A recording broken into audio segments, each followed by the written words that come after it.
I just finished weaving in the end. It took me 7 minutes, 6 seconds, and 17 milliseconds. Guys, I stitched the shoulders. Before it was more of like a statement, and now it's like, what the fuck am I wearing? It's the next day, guys.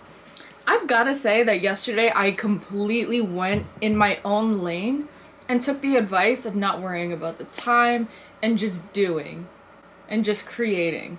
It really, really replenished my creative energy as I was just weaving in the ends. And then all of a sudden, I don't think twice about it. I'm like, oh, I'm going to the beach on Sunday, but I don't have a bathing suit, but I don't want to buy a bathing suit. I should make a bathing suit. And I just kind of went for it. I didn't think twice about it. I didn't think about how I was going to make it. I was just like, cool, I'm going to freehand a bathing suit. I'll show you guys in a second. But as I started making the bikini top, it just starts raining, and it starts raining hard. I was so potently eager to put down what I was doing and go outside. I literally changed out of my sweatpants and put my shorts on and put slides on and like took off my shirt and went outside. Just absolutely getting drenched, and it felt so good. It was really cold at first. I was like, as I went, I felt like I was taking a cold shower. I was like, ugh. It felt like I was showering with God, just listening to the sky. The sky is so loud. Being inside and hearing thunder and seeing lightning doesn't do justice. Like when you're outside and you're really taking all of that in, it's so powerful. It's so powerful. I was out there for about like, I want to say 30 minutes. I was drenched. I went back inside like, whoa, what the fuck just happened? What the fuck did I just do? Dripping from head to toe.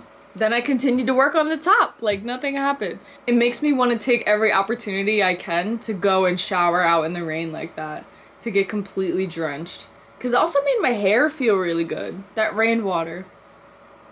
I'm gonna show you guys a bikini. So this is the top, the white straps. I lined it with white at the bottom. It's cute. The bottoms I feel like I kind of want to redo because it kind of folds a little bit. Like it fits me perfect when I'm standing up. If I move a certain way, it'll kind of like fold up, and I don't like that. It's too stiff. What did I do after I made the bikini? I meditated for a long time. I was like, I kind of want to make a mesh cover up for when I go to the beach.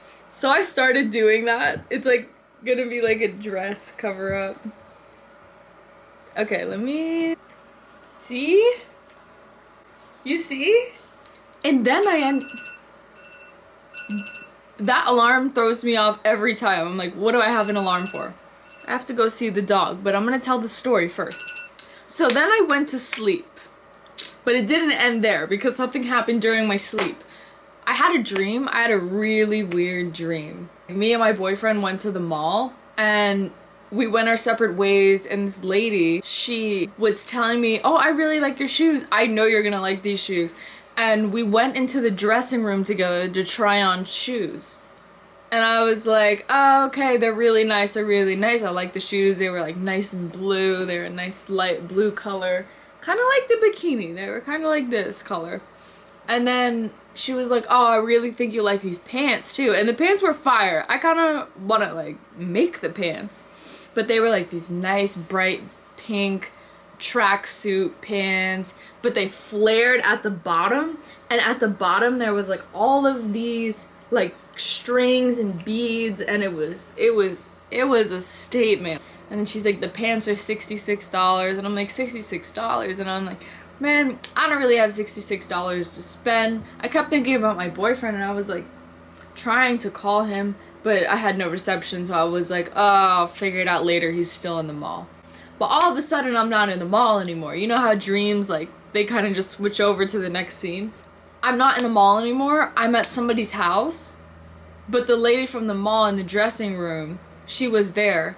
2 people that I know or used to know like long ago were in the house like completely zoned out on their phones. That's a common thing in the dream. Everybody's just zoned out on their phones. And then the lady's like, oh, put your social media in their phones. And I'm trying to do it and then nothing comes up, and it's just no reception, nothing's loading, and I'm like, here, nothing's loading, here, put it in my phone. And I hand her my phone, and usually when I give people my phone, like, I trust them with it because I'm giving you my phone in the first place, so I'm not going to be hovering over your shoulder, so I'll just kind of look away or walk away. And so I walk away and look away, would do whatever, and then I come back, and she is just scrolling through my phone shamelessly and like doing something on my phone just shamelessly, doesn't bat an eye, doesn't look up at me, isn't concerned about what I'm thinking. So I'm like, what the fuck? I'm getting like a really weird anxious feeling. And then I watch her like close out all of my apps, and then she gives her phone back, she gives my phone back, like,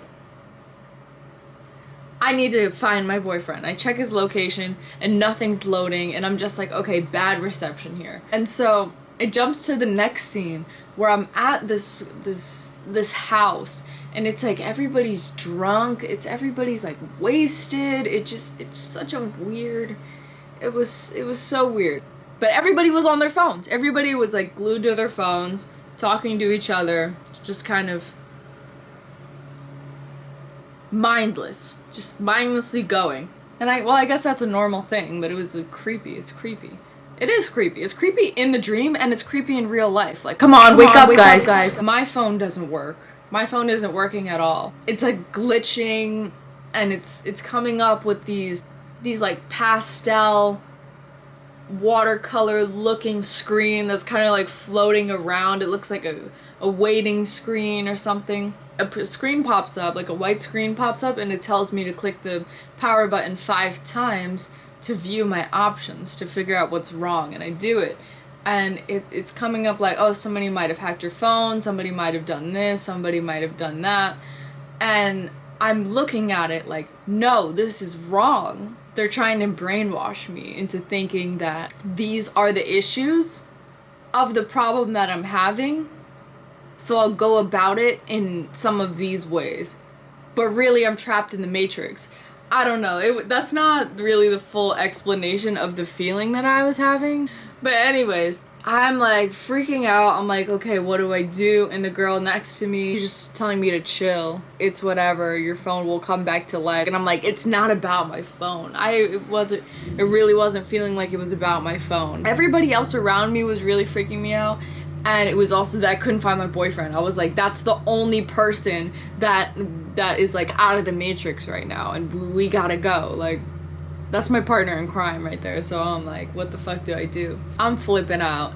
All of a sudden I have this visual. Having a visual, but I'm inside of the visual. It's like I was lucid dreaming inside of the dream.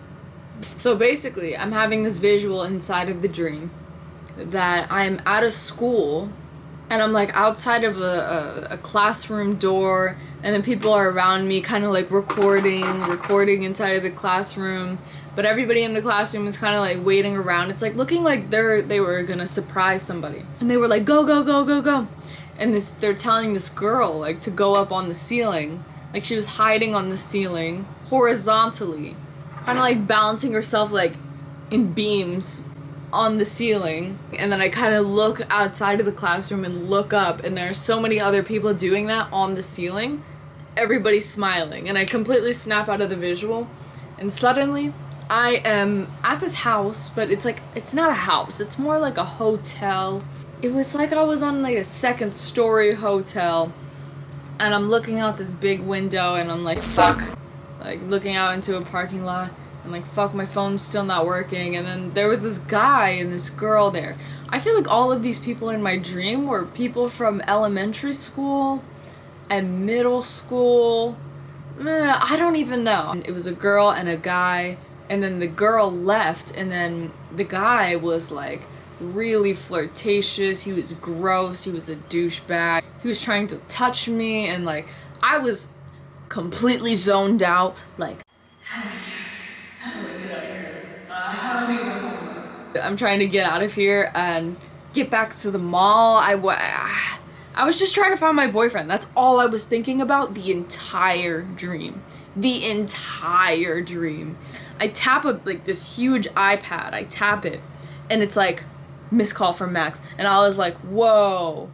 but I can't call him back. I can't call him back on the iPad. I don't know why I decided not to call him back on the iPad, but it had to be my phone, and then I lost my phone. I found my phone and I checked his location on my phone, and he was crossing a bridge. He was crossing a bridge outside of the state, and I'm like, what the fuck? He left the mall and he's leaving me? Like, okay, I'm in this alone. What the fuck? I'm gonna be here forever. And he was crossing a bridge, and on the phone map you could see like sharks swimming in the water. It was like these animated sharks, but they were like shadows in the maps. And I was like, what the fuck? This isn't good. I ended up like freaking out again and then calling him, and then he picks up and we're both just crying on the phone. We're both crying. But then I checked his location and he was literally pulling up on me. Like, he was right by my location. I look out the window and I see his car just pull up in the parking lot, and then like we make eye contact, and the very end of the dream was, "You scared me to death." Like, he says, "You scared me to death." And then I wake up like, what the fuck? What the fuck just happened? I've been thinking about the internet a lot lately. We can't use the internet for years. Nobody has access. Everything would change. Every single thing would change, obviously, right? And it makes you realize how mindless a lot of us are actually in this world. It's funny because right before I went to sleep, I wrote this poem about being connected with the earth, like Mother Nature, Mother Me Nature, and how we're all one with it. And then I have that dream, and then I'm like up thinking about how we're all not connected. We are nature. We aren't separate from it. Instead of being mindless in what this actually is, we need to be mindful in what this actually is, because I feel like a lot of us are mindful in what actually overheats so quickly, but it just overheats and turns off. Like, come on.